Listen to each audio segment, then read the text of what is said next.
Dev Wizards, le podcast des développeurs web de l'Institut de l'Internet et du Multimédia.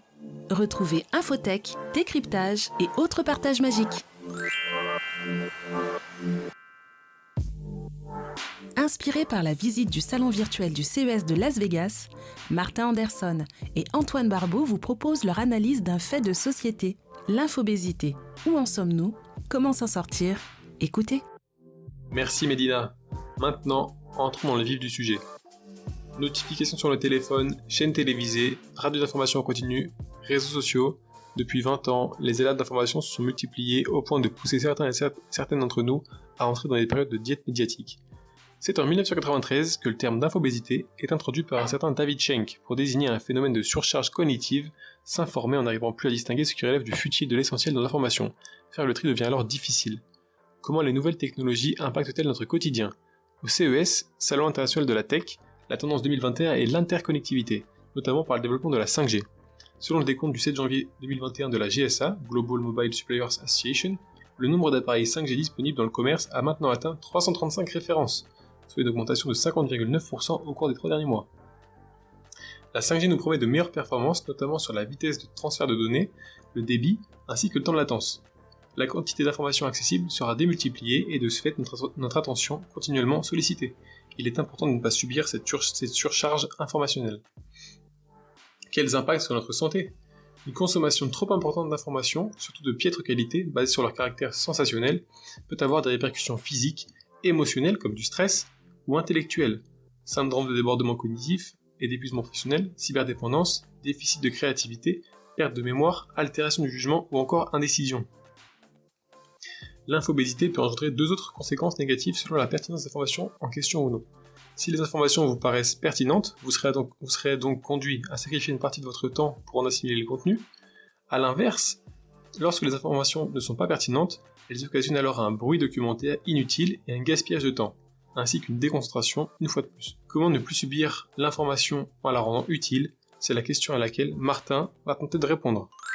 Merci beaucoup Antoine pour ta question, je vais y répondre de manière très simple. D'abord en citant 3 aspects de l'infobésité à éviter, en expliquant les conséquences et effets néfastes, puis je citerai bien évidemment 3 bonnes pratiques pour pallier à ces soucis du quotidien de surcharge d'informations.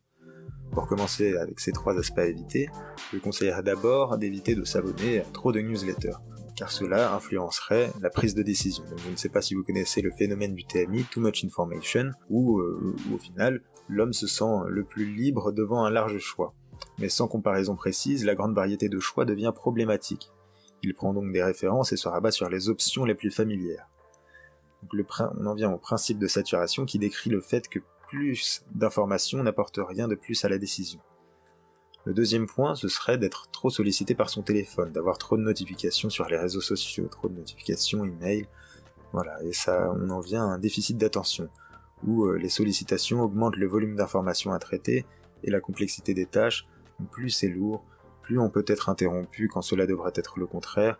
On assiste à un phénomène de data surfing, une information en pousse une autre et on décroche. Il y a aussi le facteur de l'addiction, où une étude de l'Université de Californie montre que l'expression de soi sur les réseaux sociaux active des parties du cerveau qui sont spécifiques à la gratification personnelle et à la satisfaction. Donc, si l'addiction à l'internet sur certains sites n'est pas clairement établie par les chercheurs, car les définitions de l'addiction couvrent beaucoup d'aspects, certains types de personnalités anxieuses et introverties peuvent s'y réfugier. Il y a aussi le facteur de l'anxiété, où avec l'usage de terminaux mobiles est née la peur de manquer de quelque chose, où l'employé vérifie ses emails, où l'usager consulte ses textos. S'il n'a pas de connexion, il devient en manque, et donc il y a ce sentiment d'angoisse qui apparaît.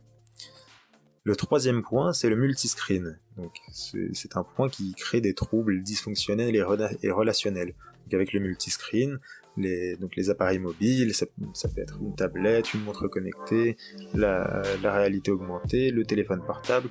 On parle de pathologie informationnelle. Certains chercheurs décrivent les troubles du comportement, des dysfonctions cognitives et des troubles de santé, perte de sommeil, anxiété, stress, pénibilité, dépression, épuisement professionnel, perte de sens et de motivation, désengagement. Et donc j'enchaîne là-dessus pour vous parler de 3 bonnes pratiques pour lutter face à cette infobésité qui peut peut-être toucher la grande majorité d'entre nous. D'abord, filtrer l'information. Acceptez dans un premier temps de renoncer à l'idée d'exhaustivité en admettant qu'il vous sera impossible de prendre connaissance de tout. La nécessité d'une hiérarchisation de l'information est essentielle. Il est inutile de vouloir tout lire, tout voir, tout entendre. Il est impossible de tout savoir. Il vaut mieux se concentrer sur quelques sources intéressantes que sur une constellation d'informations sans valeur. Deuxième point, contrôlez ces sources d'informations. Fermez vos messageries instantanées, vos notifications de nouveaux emails, vos comptes Twitter, Facebook et compagnie lorsque vous êtes concentré sur votre travail. Réservez des plages horaires dans la journée pour les consulter. Utilisez les flux RSS ou des applications comme Feedly pour centraliser les blogs, les sites et l'actualité que vous suivez. Regroupez-les par catégorie pour plus de clarté. Faites une sélection, ne gardez que les flux que vous suivez régulièrement et qui vous apportent réellement quelque chose.